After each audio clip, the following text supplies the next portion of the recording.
Welcome to this week's BitShares DEV Hangout.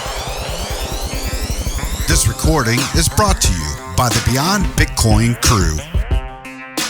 We welcome all BitShares members to join us weekly and discuss the latest news, updates, and developments. If you'd like to participate in our next meeting, then please join us live on Mumble every Friday at 10 a.m. Eastern Standard Time.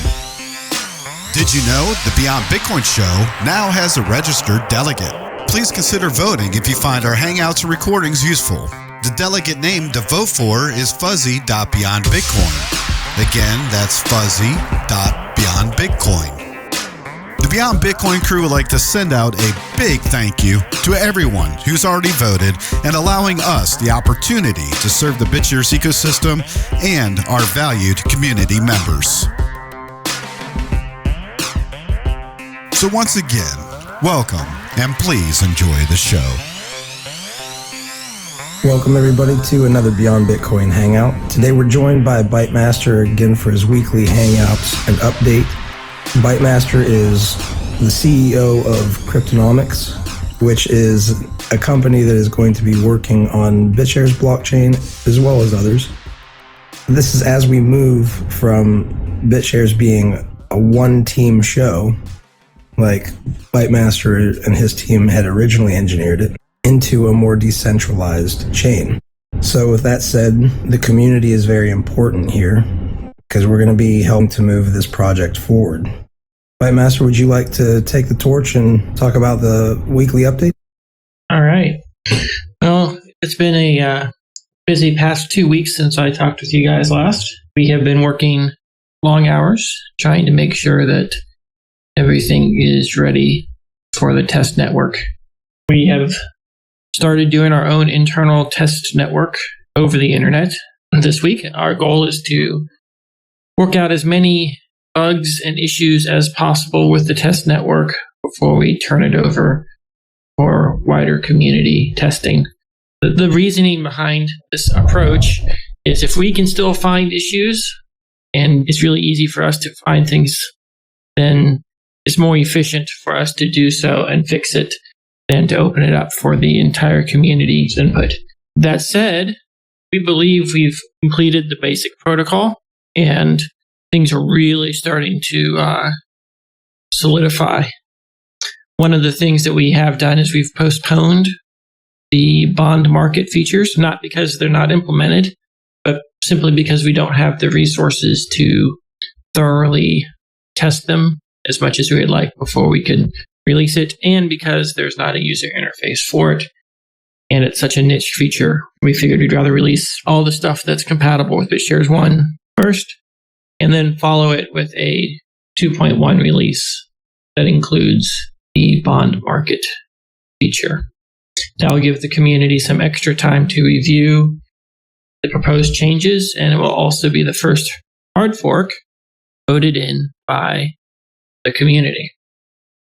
We're really happy with the progress. We appreciate the patience everyone has. Software development always takes longer than we would like. So at this point, I'll open it up to any questions.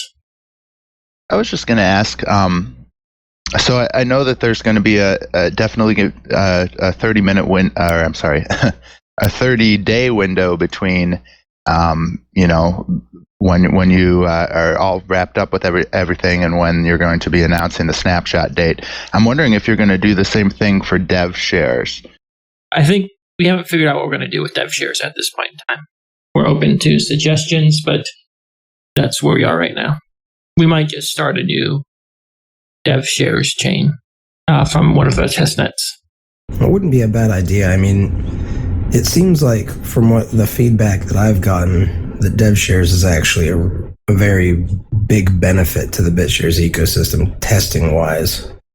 Now, the question is, do you foresee that being an issue if the communities vary moving forward as far as DevShares might become its own chain? Because the community holdings and decisions later on down the line are different on DevShares perhaps than on BitShares? Right. We don't want to steer that too much. We haven't really thought about it, so I don't really want to make any official stance, but ultimately I think it's up to the community to decide whether or not we should do it. There's also the licensing issues with Graphene. Graphene is not licensed for DevShare, so we have to figure out if we're going to license it as a potential alternative chain, and if so, what's the purpose of DevShares versus BitShares. It could just be that DevShares is where we put in all kinds of experimental things and we hard fork it easily, which would be cool for me. I'd like that. But the other question in my mind is, what about the existing DevShares for the 0.92 client? I don't think there's going to be much use for it, but if something came up, some unsuspected bug that we needed to work out, would it be good to keep that around under the old chain or not? I have no idea. Well, if you don't, I sure don't. Wow, I'm not sure I ever heard Bytemaster say that before.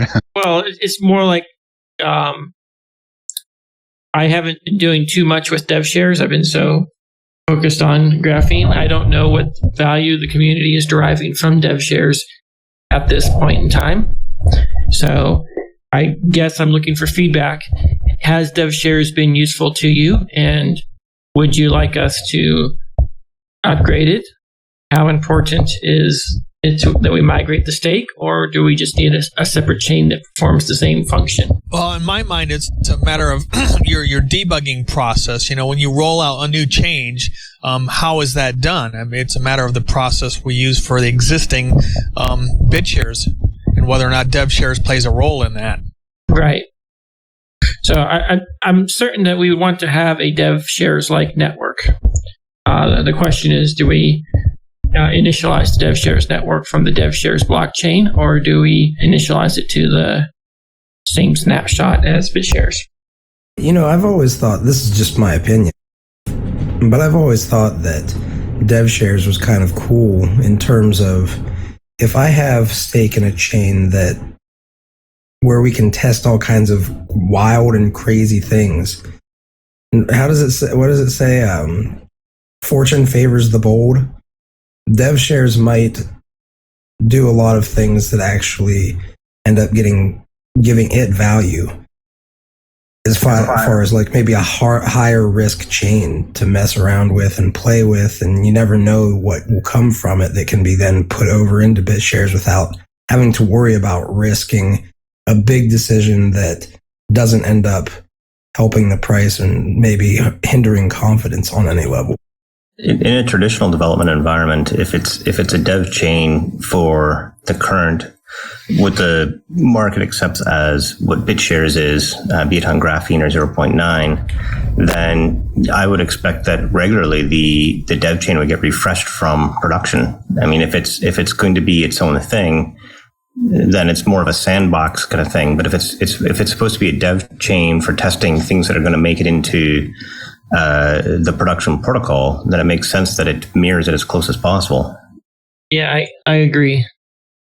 DevShares needs to only include features that are actually enabled in the actual BitShares code, so that we can make sure that any changes upgrading in DevShares go over smoothly with BitShares. So now the two have to stay in sync as far as code. They have to run the exact same code. And the reality is they probably need to have the exact same hard fork dates. So we'd have to periodically have DevShares match up with BitShares. I mean, that makes sense. If testing, if someone is developing, like, say, like a Moonstone, or someone is developing something, they want to use a development network, if it doesn't mirror what's in production, then the testing isn't really exhaustive. It's just sort of a best guess. All right. So I would suggest that we have maybe a third one called experimental.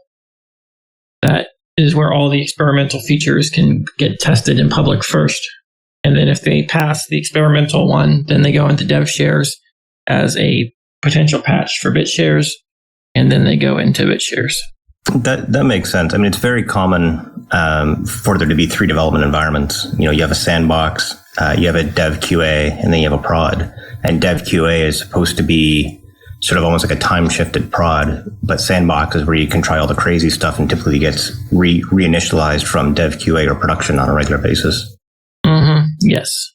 The one thing that I've always thought was cool about it was that about blockchain technology and snapshotting is that you can have kind of a quote unquote stake in each chain, which for a lower value chain, it might not matter to a lot of people, but when you keep it close as far as the ownership of it, you're not going to have as much bias because you never know what thoughts are going to come up and kind of bias somebody wanting something to go a certain direction.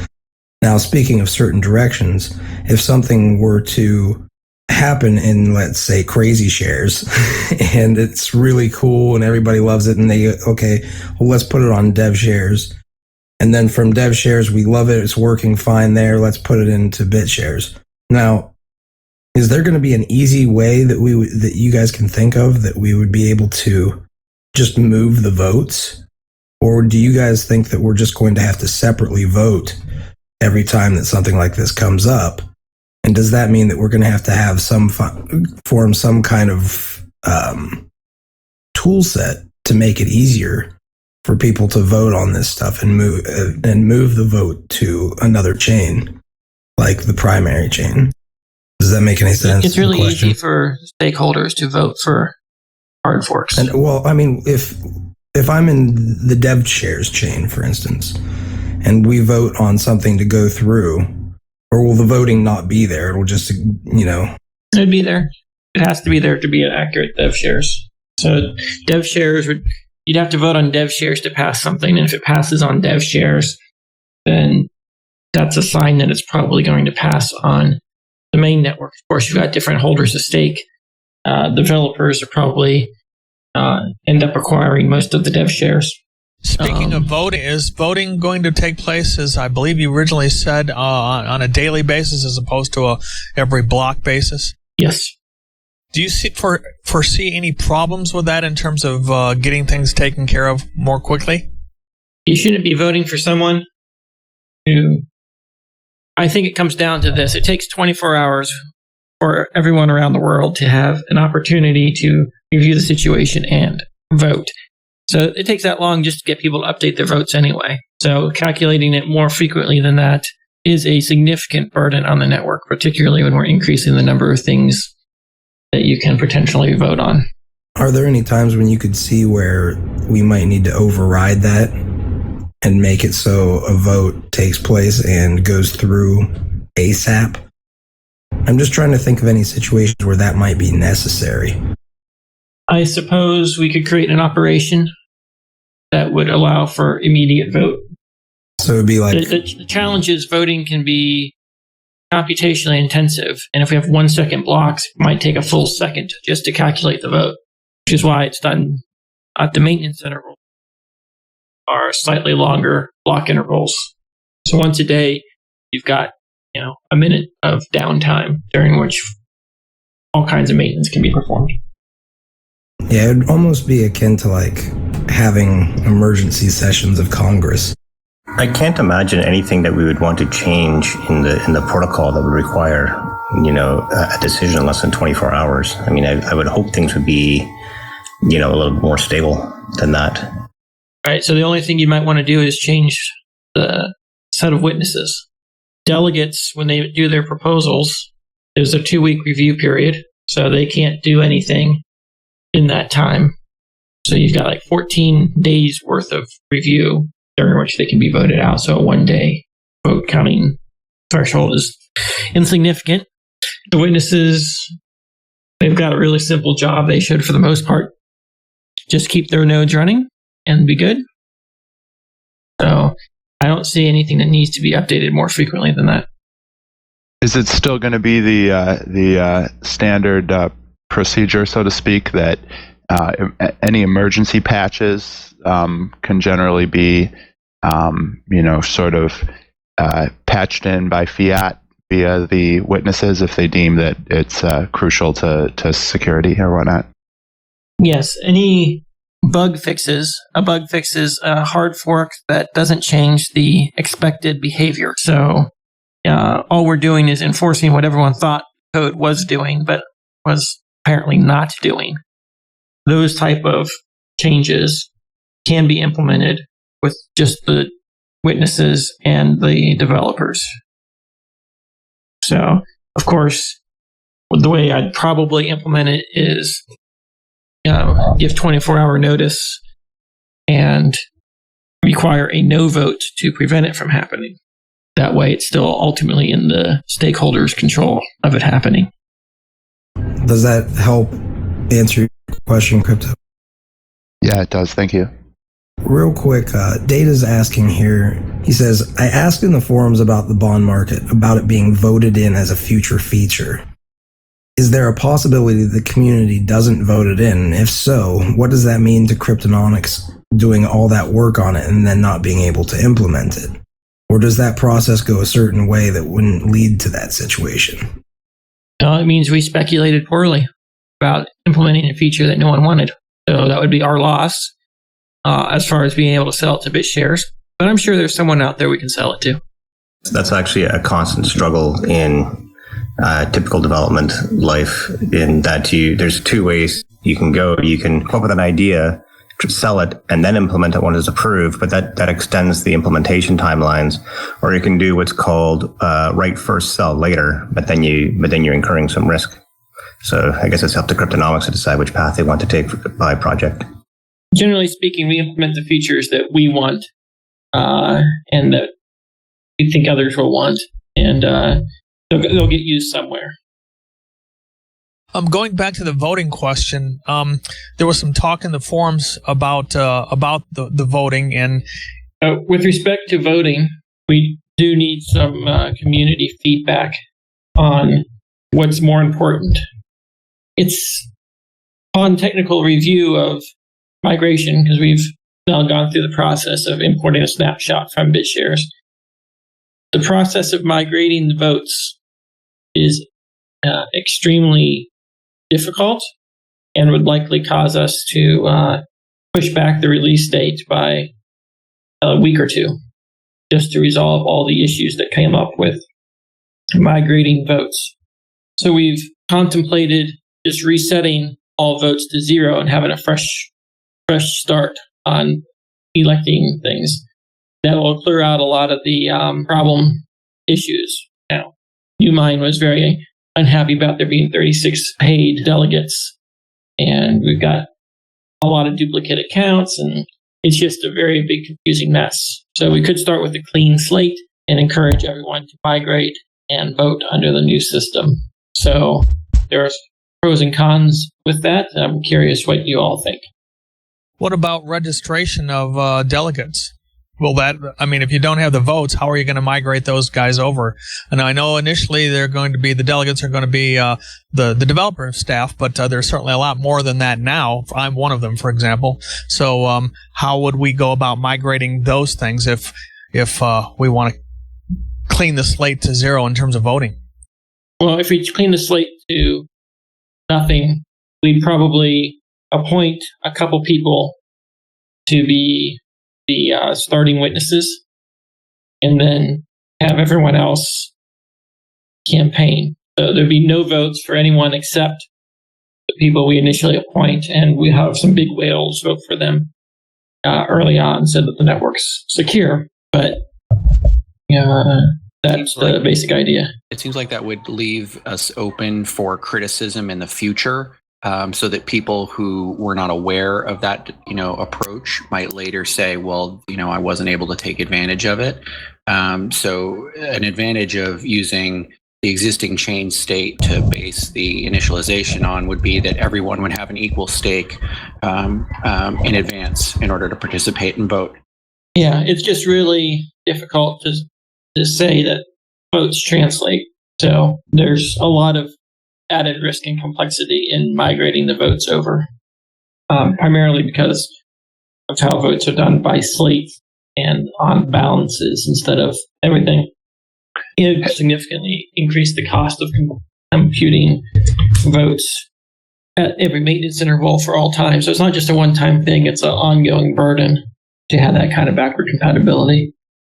Have you guys given any thought to what types of registration fees are going to be included with the delegates and specifically worker proposals? Because we've kind of got a hefty fee with if you want to register a delegate right now that has a high percentage of dilution rate. So is that going to be similar with the worker proposals?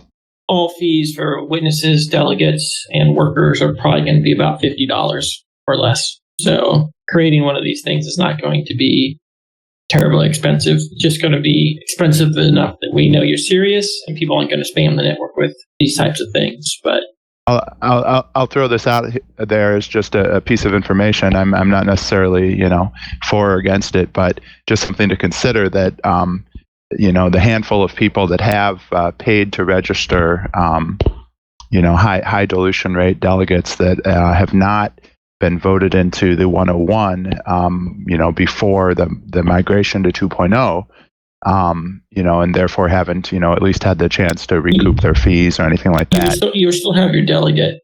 We've thought of several options there. We're still going to give everyone an actual position, so you won't have to pay $50 to re-register, right? You'll still have a witness. You'll still have a worker. Gotcha. In there. Gotcha. So people can vote on it. Just won't have any votes accumulated to it. Could we do? I think this is the idea you already talked about, but maybe I'm just phrasing it differently. Kind of, I understand that the new chain is completely different, and so migrating is not really an option. So you mentioned having whales vote. So it just has to be enough to make it so that someone couldn't cheaply attack the network. But you could mirror the distribution of percentage of a single whale voting, and then you would get the result would be you would have the same order of the delegates with the same ratio of votes without having to do the technical migration, right? Oh, we have another issue of people have been lazy in their voting, and we don't want the system to be stuck with a bunch of lazy votes. We'd much prefer that people say, hey, I need to go actually vote and participate. Something big's happening. So it's really kind of twofold. One, call everyone out to the polls, and therefore we'll get a lot of attention on what things are going to get funded and what things aren't, who's going to do the different roles. It's really a chance for everyone to not be lazy, because one of the benefits of election season is everyone knows to pay attention, this week so I can vote, and then they turn off and ignore it for the next year, and then they vote again. With BitShares and the continuous process, we've got people that probably should be voted in, but no one's paying attention or thinking about voting. So I think it's probably a good idea to make everyone actually think about voting, because everyone's up for re-election. So to that end, and this is a good segue for it, can you do you mind speaking a little bit about how you're implementing cold storage voting? Yeah. You can set up your account to have a proxy account vote on your behalf. So the account with all the money might not vote directly. It might just say vote the same as some other account that doesn't have any money. Oh, that's very elegant. Thank you. And would it be a similar design to have a collateral vote, or is the idea that we're going to move away from voting shares being used as collateral? Your stake, whether it's in an order or in collateral, will vote under graphene. Awesome. Thank you. Even if it's in a bond, all stake is owned by someone. So if it can be attributed to an account, it votes. I think that's going to make a huge difference in the apathy. Because it seems like the people who are shorting and have their money in the network are the ones most likely to vote. So I think this is great. Yeah, if you look at how much money is tied up in collateral right now, that's going to be a big increase in voter turnout. I had a question regarding RHAG's proposal. Have you given, whether you've given it any thought regarding witnesses and putting up a bond so that they could go ahead and participate as a witness and sign blocks? Okay. And what would be the deciding factor of them forfeiting their bond? The deciding factor being that they go ahead and they put up a bond, and if they go ahead and double sign, then they automatically are kicked out and they lose their bond and they're kicked out from being voted in a witness again. And I thought that was an interesting idea. And I just wanted to hear if you had any thoughts on it. I think it is an interesting idea. It could also be set up so that if they fail to produce blocks, it comes out of their bond. Of course, that creates an incentive where one witness can penalize another witness by skipping them. That doesn't sound so good. So having a penalty for double signing other than firing, I think it's an interesting feature. But like many things, we don't have that right now in BitShares, and it seems to be working just fine. So it seems like a really good proposal that we should estimate what it would cost to implement and then see if the stakeholders want to fund it. It might just be unnecessary security. I think it also would be good to try to decide what needs to be implemented at the protocol level and what needs to be implemented at a community process level. And something like this, firing someone for double signing, sounds like something that should be at the voting level. Correct. They could easily be voted out, and you can easily post a bond with the delegates as the signing authority on the bond, so they have to approve releasing it.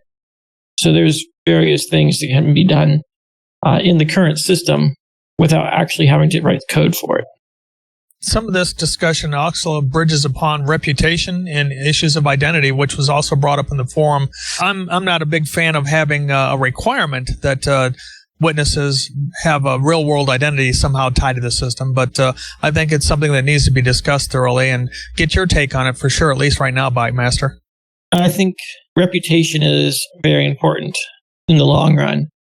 The witnesses are going to be running expensive nodes with high bandwidth. It's going to be really hard to come and go. So it's also going to be really hard to be anonymous when this thing is at scale. You can just look at the raw bandwidth and look at where all the data is going, and you can get an idea of where the witnesses are. So, sorry to interrupt you. Anonymity is one thing, but just having a real-world identity tied to somebody, I mean, it can probably be figured out. So it's really a matter of how much investigation you want to go through to find that information. But should it be a requirement? That's the key. I mean, the reputation's important, and I think you can have a reputation without having a real-world identity tied to it. But that would add to some additional accountability if that was done. So there's a number of issues to be discussed related to this, and whether or not any mechanisms will be put into place to establish an identity. I know that Crypto Prometheus and Data Security Node are implementing a good system for delegate information and accountability. So maybe that will be sufficient. But I'd like to hear what everybody else and what you have to say about it, Bytemaster. I think that it's entirely up to the community to decide who they're going to vote for whatever reasons. I don't want to set any policy on that. Tom, given the this will only really be super important if once mass adoption is achieved, and once mass adoption is achieved, the infrastructure required to run a witness is going to be at the level where you're going to require like an institution to run it, or at least a company. So would it be enough so that the company is identifiable, if not the officers of the company? If you're asking me, yeah, I mean, if we get to that level, then it seems like that would be a reasonable approach. When we get to that level, of course, I'm no longer personally involved in it as being a witness, but yeah, some company, we need to have some level of accountability, just knowing who that company is and their reputation, all that type of thing. Same thing is true with a company, whether it be an individual or a company. It's just a matter of what real world identity, if any, is attached to the operation of that witness node. Yeah, and I think what Dan said earlier also provides some sort of like accidental security in that it's going to cost a lot of money to run a witness if this thing ramps up like we think it's going to. It's not going to be able to run on a VPS, a DigitalOcean, or whatever. It's going to require data center contracts and that sort of thing. So the infrastructure required and the commitment required for a witness to start running a node is almost enough for them to have enough skin in the game to not want to screw it up.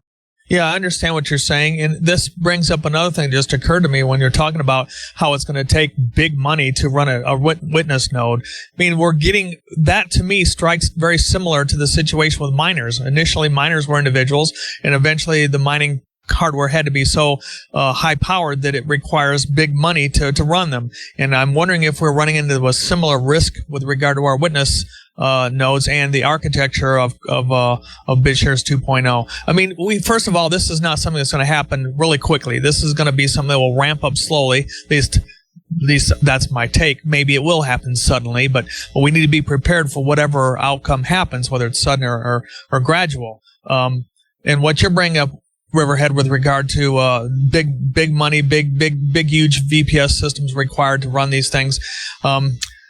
I don't know. It just really reminds me of the miners issue and how that can be centralized because of the costs involved.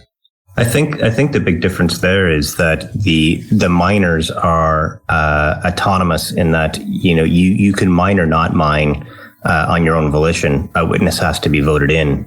And so even though it may come down to like a few big nodes witnessing, they're just witnessing. They're not making decisions, and they can be fired.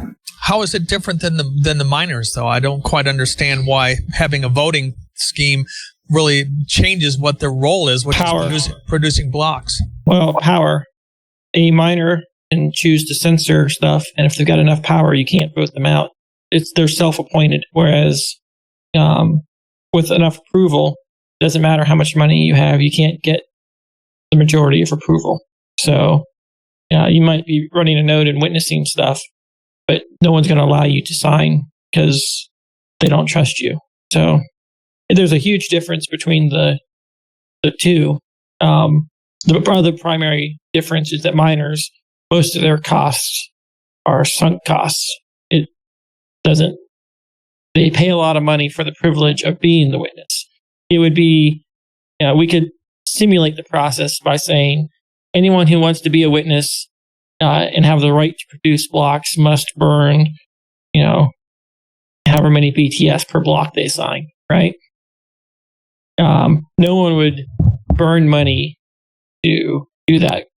Well, I do still see some risks involved, but I think this is something that really needs to be discussed further and in depth, not just having my input on it, because I really can see where if big money is going to be required to run a witness, that in and of itself, even though there's voting and that's a check and balance that mining does not have, and that's a very good thing, but there's still it's gonna centralize things more because of the fact that so much money is involved. Keep in mind that while big money is required to run it, the witness will pay profit on it. So the cost, anyone can become a witness, and the costs are not an issue because the network is paying them enough to cover the costs. So whereas mining, it's a speculative play. In addition to incurring the costs of the hardware, you also have to speculate, are you going to make your money back? And it's going to take a long, long time to make your money back on the investment. Whereas it won't be anywhere near the same thing for witnesses. You can get data center contracts that are contingent on actual usage. And you can have standby equipment that's relatively cheap to have sitting there until you turn it on.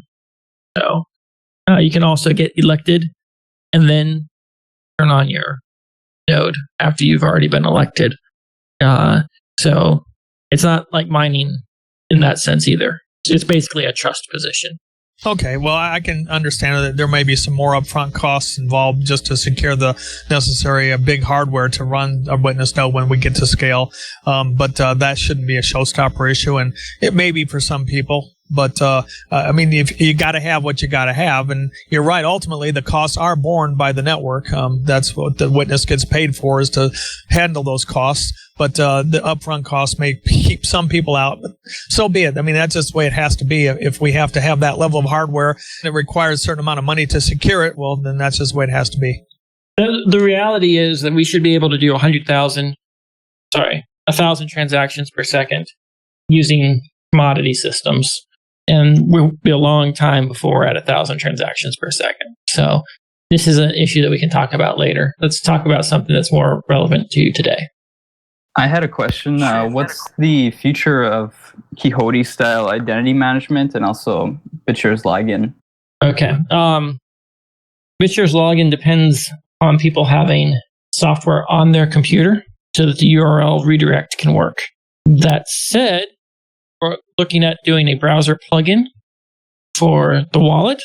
And if you have that browser plugin, then you can visit any page and the browser plugin can detect a login and can initiate it straight from the browser. So I think that's going to be a better, more reliable approach. It doesn't involve opening up an application on your computer, which has proven to be unreliable to do in a cross-platform manner. So many people don't want to implement it because it may or may not work. And if most users are using web-based wallets, it also might not work. But that doesn't mean we can't also do something like a Facebook login. It's all just a matter of how to get access to your private keys for the purpose of signing a challenge. A challenge and a shopping cart application, either one would be requiring the same thing. Now, we currently have, wallets.bitshares.org, which of course is going to go out of favor or go obsolete here before you know it. But I mean, you're going to have server nodes, even in 2.0, you're going to have server nodes to support these light clients, these light wallets that are the light web-based user interfaces being connected to these servers, these wallet servers, so to speak. Why can't you implement the login procedure the same way with those nodes as you would if you had it on your local machine? The problem is there are too many different ways of logging in. Whether you might have a plugin, you might have an app, you might have a full wallet, a light wallet, you might just be a hosted wallet provider, and there might be more than one hosted wallet provider, right? Your wallet might be with CCEDK, and someone else might be with banks, and someone else might be with some of the other people you're lining up to do this. So you don't know who to redirect the login to because you don't know which site holds the web page that has access to the keys for your wallet. So there's a lot of factors involved in doing that in a universal manner for all BitShares. We haven't given up on it, but it's a bigger problem than, we can make it work in a few test cases, but for to get wide adoption, it needs to be so easy that everyone can do one thing and have it just work, regardless of where the user's wallet is. For wide adoption, would it require a multi-platform desktop client or... I'm just wondering, if you guys are still thinking about it, are you just putting off into the future as a separate project, or is it somehow going to be tied into BitShares? BitShares provides the key, the authority mapping for accounts. And that's a very useful feature. We need a way that gives people access to the blockchain data, regardless of where their private keys are. That makes it one click. And that's a big challenge. We're working on it. We don't have the complete answer at this point, but we haven't given up on it. Okay, thanks. It does kind of strike back to what Roadscape's original question was about Quixote, because Quixote was all about identity management, and what we're talking about here in terms of login and authentication is also identity management. And I can understand the distributed nature of, once this thing gets out in large, you're going to need to have some type of a DNS referral type of thing in order to map who's got the keys to this identity. So it does strike back to that original Quixote vision. And I can accept an answer that's, we've discovered it's a lot more difficult than we thought, and so we're going to have to take more time to think about it and come up with something later. Yeah. By the way, I've been putting a lot of thought into web of trust models and how you can build a large web of trust. And I'm very excited about the future of web of trust. I think I've figured out the magic ingredients to build a very robust one. That's awesome. Are there any insights that you could share? Yes, it combines ideas of Bitcoin and Ripple. That's polarizing. That's quite a puzzle. And nothing from our legacy Quixote era either, doesn't sound like. Oh, the named accounts and stuff from BitShares, yes. But yeah, I'm very tempted to work on that, but I have to put it off until we get 2.0 out there. So that's about all I'm saying. I'm sorry, guys. I'm on my cell phone. For some reason, my computer's acting up. I just wanted to ask real quick.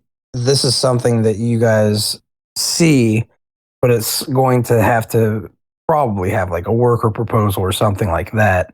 Which kind of brings me back to actually when we were on the bond market talk, and when you were talking about things that would be more immediate that we're trying to cover today. The bond market and all that stuff, these are questions that seems like we're generally going to have to start asking ourselves as a community sooner rather than later. So is there any way of having it set up so we could have it where you put up like a worker proposal for these things and you can get them voted on ahead of time, and we can say, like, kind of ensure that consensus is there before you make plans to move forward, as kind of like a hybrid between the two options that Riverhead gave us? Market investigation, market research. I think in terms of, hey guys, Bytemaster here again today. I want to let you guys know I have this great idea about webs of trust. I'd like to put in a worker proposal for it. It might not get done today, tomorrow, or 3 months from now, but we plan on doing it if we've got enough people who are interested in putting up the funds for this worker proposal to get accomplished. And then we can, as a community, have as much time as we need to decide on those things. And there might be certain situations and circumstances that we can dynamically vote for these different changes, and adapt more quickly to changing circumstances in the real world too. Every time we have a fully spec'd out feature, we will create a worker proposal for it immediately. And then what we will work on is whichever feature gets the most approval and therefore gets funded. We will probably propose more features that require more money than the network's able to pay us. And so the stakeholders will have to pick and choose based upon their limited budget. So this sets a precedent where you can actually also see what the prioritization of the community would be in terms of different things that you are planning on bringing forward. Yes, this is part of the overall decision-making process of prioritizing updates. So when we launch, we're probably going to have at least 2 proposals, one for the confidential transactions and one for enabling the bond market. And then we've probably got a dozen other things lined up to formalize into specs. It's going to help us formalize, like Bitcoin improvement proposals. We're probably going to have very similar things. There'll be a BitShares improvement proposal. And we'll probably just number them and use those to have workers to vote in. And when the community votes for them, that's when they happen. That's a good point, because, whenever you're looking at innovative blockchain technologies, we do tend to sometimes, I think, forget that Bitcoin is doing a lot of stuff as far as with what they've got available to them. They're doing pretty decently. I mean, we can argue that, or it could be argued that they're missing some fundamental things that BitShares has in terms of the voting procedures and all the consensus establishment. But the BIP proposals really are, in my opinion, a great idea to implement. I want to get in, if you don't mind me asking, Bytemaster. Eagle Eye brought something up about two-tier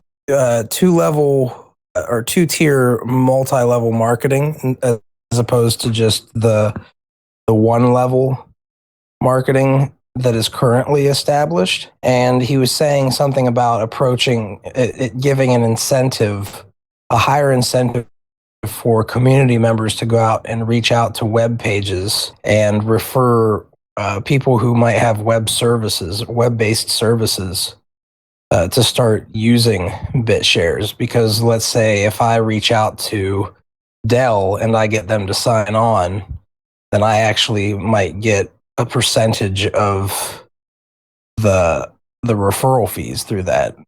Do you have any thoughts on any negative aspects to that?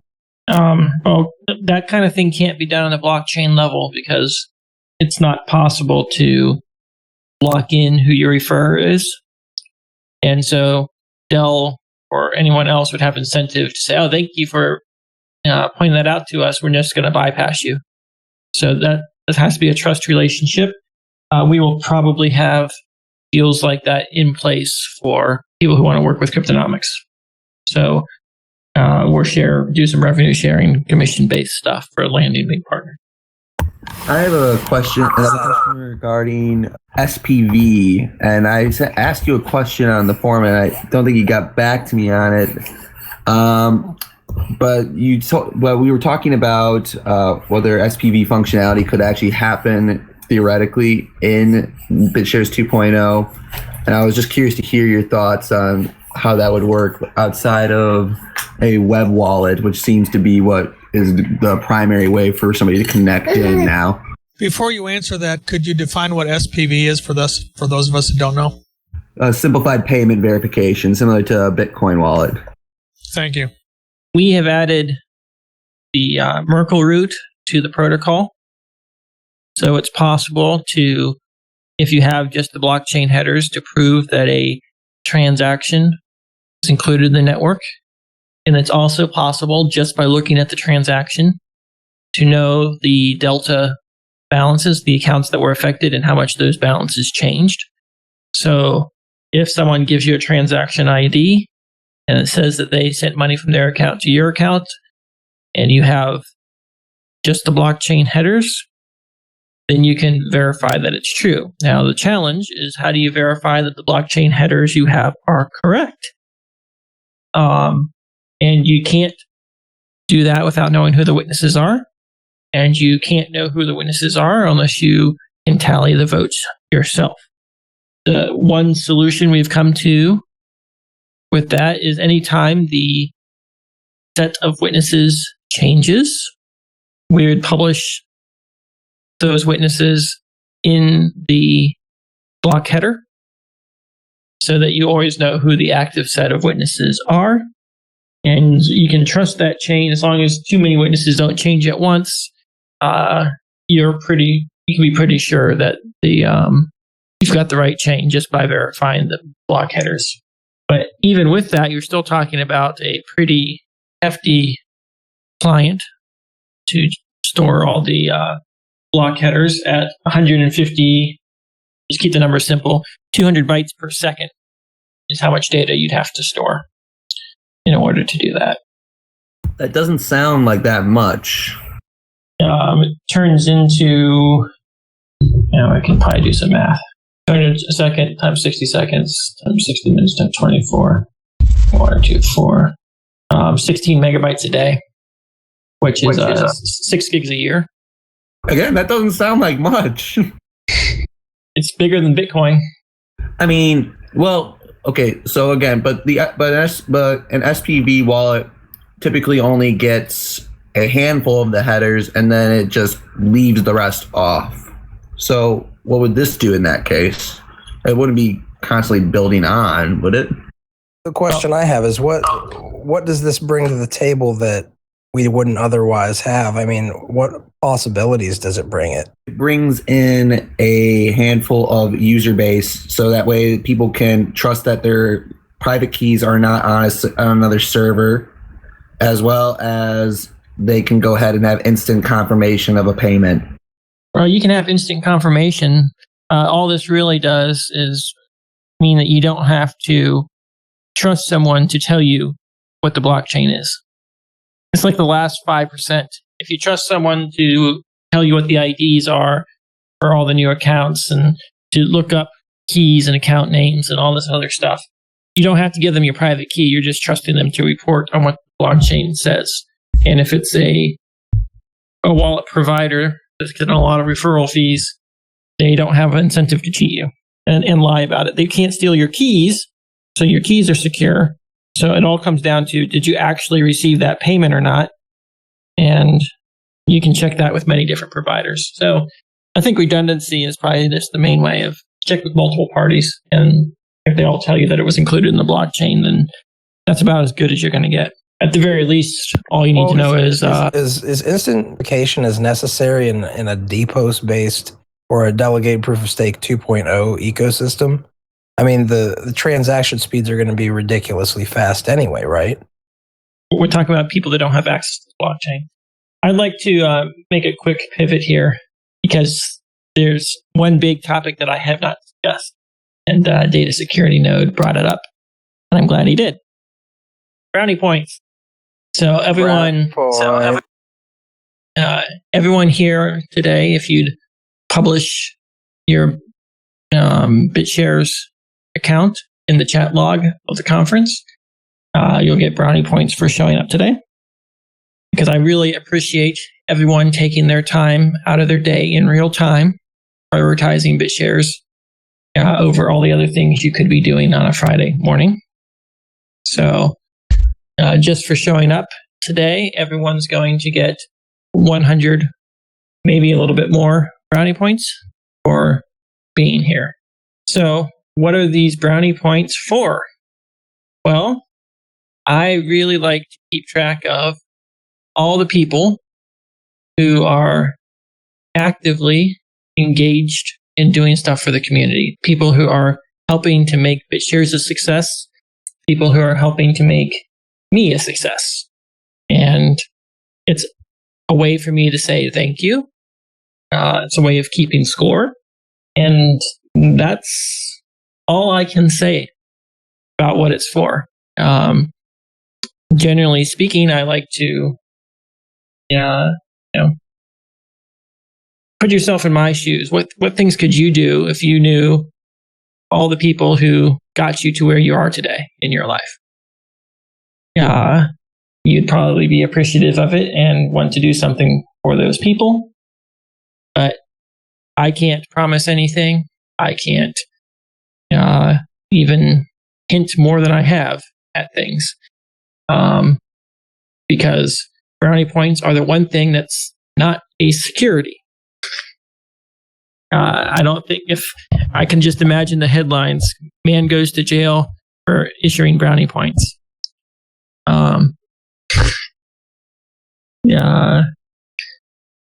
So generally speaking, I'm trying my best to allocate brownie points on a level of effort. You put an hour of time into BitShares or me or helping support Cryptonomex, I'm allocating 100 brownie points. It's not an exact science. Some time is more valuable than other time. Some quality is higher quality. Sometimes I value something for reasons independent of time, such as, if you just gave me a bunch of money for some reason. So there's lots of factors that play into things. But at the end of the day, brownie points represent a group of people who are working to change the world and are scored based upon how much effort they've put into making this whole project a success. So I highly recommend holding on to your brownie points and valuing your brownie points because, it's a social currency. It's a way of recognizing those who are doing things. Well, I'll just add on to that. If I've been considering it all week, and if I have your permission, Bytemaster, I'd like to open up a silent auction for 15 minutes after every hangout for people to have kind of this time to talk about any topic they want. So for instance, if there's one topic that Tom really wants to talk about, and somebody else has a topic that they think is absolutely very important that we talk about as a community, while everybody's here, we have like a silent auction where where Tom and whoever else message me, say this is how much I'll give for that 15-minute time slot to talk about this. And we could accept it that way if that's okay with you and if you don't see any legal issues with it. There's nothing illegal about trading an asset that's not a security. It's not a promise to do anything. And in fact, like real brownie points, I can take them back. So, hold them at your own risk and don't fall out of my favor, because you can have negative brownie points. And that's part of what makes them not a security, by the way. So where's Newmine stand then? He's got a hole. I don't think there are enough brownie points in the world that he can dig out of. Just kidding. Why would you kid that one? I actually, I mean, he can be honest, right? So let's be honest. He's providing a lot of entertainment value. That's something. Well, I liked how Andy talked about because Tony K was issuing some of the people who don't get brownie points or something. Yeah. So I'm working trying to find people that can help distribute these things and to coordinate the distribution. So, Fuzzy, if you're up for it, I'll probably give you a bunch of brownie points to distribute to people as you see fit. I'll just trust you to allocate those responsibly. Well, let me go ahead and fire up my BTS wallet. Yeah, so no brownie points will be going out until later today.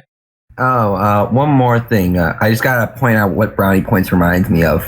And an interesting idea that just came to me because I talked with Talent recently, and am I correct in understanding that the BTS forms are being redone? Sorry, can you say that again? Are the BTS forms being redone? Not that I know of. Huh. Any case, if that were the case, though, this could be interesting, using the brownie points as a sort of Reddit karma. That would be interesting, don't you think? I would very much love to see brownie points used. So some ways that you can earn brownie points that I'd really appreciate right now. We're looking for people to find bugs in the code. If you can produce a test case that exposes a bug in the evaluation, that will be major brownie points for finding the bug, and even more brownie points if you can produce a patch that fixes the bug. We're only going to do that with brownie points right now. After that, we'll consider having actual paid bug bounties. But for now, anything you can do to help us find bugs in the transaction validation of graphene is greatly appreciated. We've got a pretty good testing framework in Boost Unit Test. If you have questions about it, let me know. So I've seen. The testing framework we put together has really been helping us. We do significant refactors of the code. Tests tell us what things we broke, we fix it, and then we have a high degree of confidence that things are still working. So we're looking to expand those tests to include more and more use cases. Eventually, we'll just be able to replay the blockchain. That'll be the test. But for now, please help us automate this. Well, this is something that I've been pretty interested in since you decided to do it.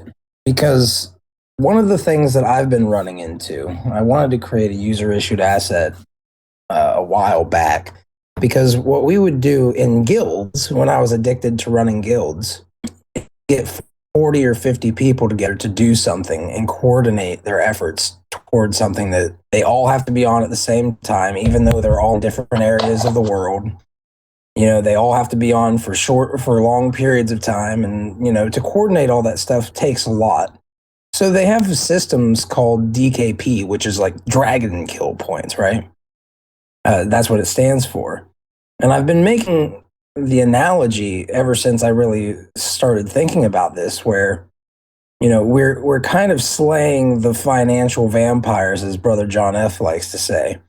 But the difference between this and running a guild is now I have to be concerned with, I can give you DKP for showing up to kill this monster, but in the game, they can't tax me the DKP.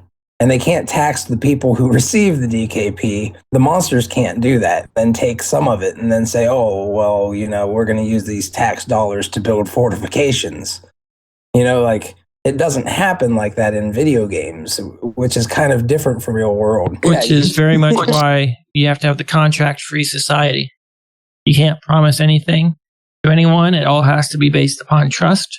And that's where, establishing a tight-knit community with strong trust between parties that is not based upon contracts or obligations is the key. And when you have that, then your credit will grow and you can start issuing your own points. So you see this as potentially a model that others can use as well. Yes, and I think anyone can use this type of model. Adam Levine did it with LTV coin, which was an interesting experiment. It had value just because of his celebrity and people's pure speculation. So, view it like a trading card, right? It's a signed note, badge of honor that, hey, I did something and this guy appreciates it. Maybe it'll have no value. Maybe it will have a lot of value. All I know is that, at the end of the day, I'm sitting here and I'm just trying to say, how many people have actually helped make BitShares a success? And I could probably, if I sat down and listed as many as I could think of off the top of my head, I could probably come up with, 20 or 30. But I know that it's probably 200, 300 different people that have been actively contributing. And there's a long tail of several thousand people that I know are out there posting on forums, promoting us. That word of mouth stuff, I have no way of getting in contact with these people. I have no way of sending them something. No way of sending them money, no way of communicating with them. And the easiest way I found is to track it as people do things. And then that token serves as the proof. You show me that token in the future and I know, yeah, you did something for me in the past. And maybe you didn't do something, but you bought it from someone who did something for me in the past, which is just as good in my opinion. So that's the idea. It's to fill in the gaps in my memory, my ability to track things, and to make it easy for me to send stuff to those who've done things, right? It's like karma. You do good things for me, I do good things for you. That's the purpose of it. Anyone can have this type of system in place, and I highly recommend that you consider using it if you're trying to organize a large community to do something. So 5 years down the road, when New Mind's relative come and present you with 50,000 brownie points, are you going to listen to him? If he bought the brownie points off of someone, then great. But before I accept anything from him with his brownie points, I might have to dock him a few. Or double check what he's going to be talking about. No, I mean, we jest, but it's, I foresee Dan laying this out pretty evenly. I mean, I don't know where this is going to go or what it's going to do, but I do know that having some form of token to get a community to move and paying them in it and incentivizing them with it is, I know from experience, it's a very valuable tool.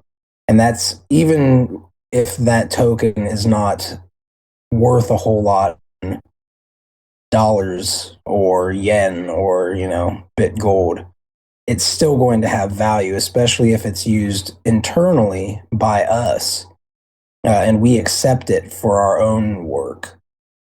Or for our own volunteer type of work, like if we believe in something, we'll accept. Some people just want recognition. Recognition is all that matters for a lot of people, and they'll do stuff for recognition alone. And this is what this token gives us, even if they can't sell it and actually get money for it. Hey, they were recognized as having contributed just as much as the next guy, or maybe more than the next guy. And under Graphene, you'll be able to see exactly how many brownie points everyone has. And I will certainly disable confidential transactions if and when that comes out. So Yeah, we'll be able to have a scoreboard to see who's got the most brownie points. Well, it'll be interesting, and I'll say this: it also makes a really good share drop target. And I'll say it because if you are earning a lot of these, then it's because you're putting in a lot of effort. And people who want to share drop on a community, want to share especially, they want to be able to identify the people who are going to be incentivized by it. So this might end up becoming a big share drop token.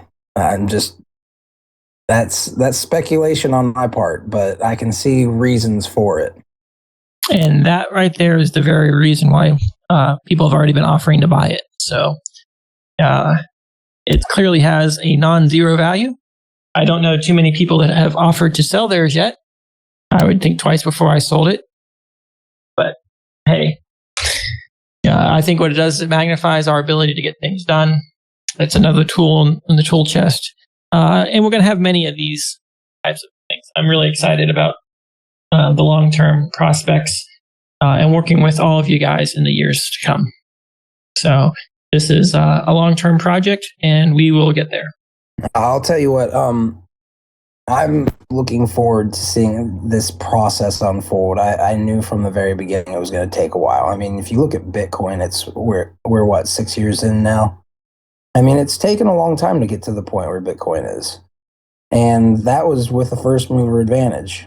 So I really like to stress that we should all be really patient, try to be overly patient with all this stuff. But I do also want to ask you guys, while I have everybody together, well, first off, Bytemaster, are you finished with anything, or does anybody have any questions for Bytemaster before we move forward? I'm not sure if I'm speaking over anyone because my connection is bad, but I know BitShares login was mentioned. I just wanted to ask whether or not Bytemaster is aware of Steve Gibson's Squirrel login. Yes, I'm aware of it. I've heard of it. I don't like QR code based fair enough. solutions.